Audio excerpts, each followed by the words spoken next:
Item ಯಾವುದೇ ಇರಲಿ try ಮಾಡಿ ಆಚಿ ಚಿಕನ್ ಮಸಾಲಾ. ರಾಜ್ಯ ಬಿಜೆಪಿ ಪಾಳ್ಯದಲ್ಲಿ ಹಲ್ಚಲ್ ಎಬ್ಬಿಸಿದಂತ ಆಡಿಯೋ. ಸದಾನಂದ ಗೌಡ ಪ್ರದೀಪ್ ಮಾತನಾಡಿದ್ದಾರೆ ಎನ್ನಲಾದ ಆಡಿಯೋ ನಿಜಕ್ಕೂ ಕೂಡ ಬಿಜೆಪಿ ಪಾಳ್ಯದಲ್ಲಿ ಸಾಕಷ್ಟು ಸಂಚಲನ ಮೂಡಿಸಿದೆ.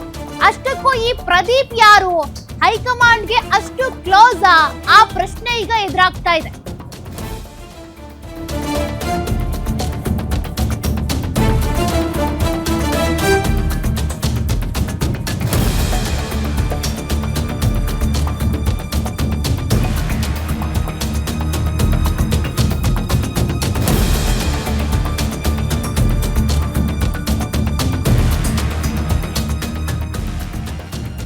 ಹೈಕಮಾಂಡ್ಗೆ ಸಂಬಂಧಪಟ್ಟ ನಾಯಕ ಪ್ರದೀಪ್ ಅವರ ಜೊತೆಗೆ ಸದಾನಂದ ಗೌಡರು ಮಾತನಾಡಿದ್ದಾರೆ ಎನ್ನಲಾದ ಆಡಿಯೋ ಈಗ ಸಿಕ್ಕಾಪಟ್ಟೆ ವೈರಲ್ ಆಗಿದೆ. ಬಿಜೆಪಿಯಲ್ಲಿ ಸಂಚಲನಕ್ಕೆ ಕಾರಣ ಆಗಿದೆ. ಹಾಗಾದ್ರೆ ಪ್ರದೀಪ್ ಅಷ್ಟು ಕ್ಲೋಸ್ ಬಿಜೆಪಿ ಹೈಕಮಾಂಡ್ಗೆ? ಮಾಹಿತಿ ಸಂಗ್ರಹಿಸೋದಕ್ಕೆ ಮುಂದಾಗಿದ್ದಾರೆ ಬಿಜೆಪಿಯ ರಾಜ್ಯಾಧ್ಯಕ್ಷ ಆಗಿರುವಂತ ವಿಜಯೇಂದ್ರ ಟೀಮ್.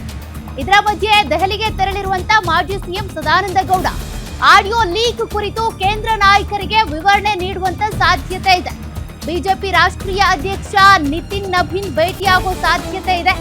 ಆಡಿಯೋ ಲೀಕ್ ಆರೋಪಗಳಿಗೆ ಸಮಜಾಯಿಷಿ ನೀಡೋದ್ರ ಪ್ರಯತ್ನ ಆಗಬಹುದು. ತಮ್ಮ ವಿರುದ್ಧದ ಆರೋಪಗಳನ್ನ ತಳ್ಳಿ ಹಾಕುವಂತ ತಂತ್ರಗಾರಿಕೆ ಮಾಡ್ತಿದ್ದಾರೆ ಮಾಜಿ ಸಿಎಂ ಸದಾನಂದ ಗೌಡ. ಪರಿಷತ್ನಲ್ಲಿ ಅಡ್ಡ ಮತದಾನ ವಿಚಾರವನ್ನ ಮೊದಲೇ ಹೇಳಿದ್ದೆ. ರಾಜ್ಯ ನಾಯಕರು ಅದನ್ನ ಗಂಭೀರವಾಗಿ ಪರಿಗಣಿಸಲಿಲ್ಲ ಎಂಬ ಅಂಶವನ್ನು ಕೂಡ ಪ್ರಸ್ತಾಪ ಮಾಡ್ತಾರೆ.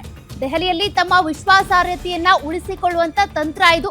ಇನ್ನು ಆಡಿಯೋದಲ್ಲಿರುವ ಧ್ವನಿ ನಂದಲ್ಲ ಅಂತ ಸ್ಪಷ್ಟನೆ ನೀಡುವಂತ ಸಾಧ್ಯತೆ ಕೂಡ ಇದೆ. ನಿನ್ನೆ ಕೂಡ ಮಾಧ್ಯಮಗಳ ಎದುರು ಅದನ್ನೇ ಹೇಳಿದ್ರು ಮಾಜಿ ಸಿಎಂ ಸದಾನಂದ ಗೌಡ. ನನ್ನದಲ್ಲದ ಧ್ವನಿಗೆ, ನನ್ನದ ಅಲ್ಲದ ಆಡಿಯೋಗೆ ನಾನ್ಯಾಕೆ ಕ್ಲಾರಿಟಿ ಕೊಡ್ಲಿ? ಹೈಕಮಾಂಡ್ ಕೇಳಿದ್ರೆ ಉತ್ತರ ಕೊಡ್ತೀನಿ ಎಂದಿದ್ರು.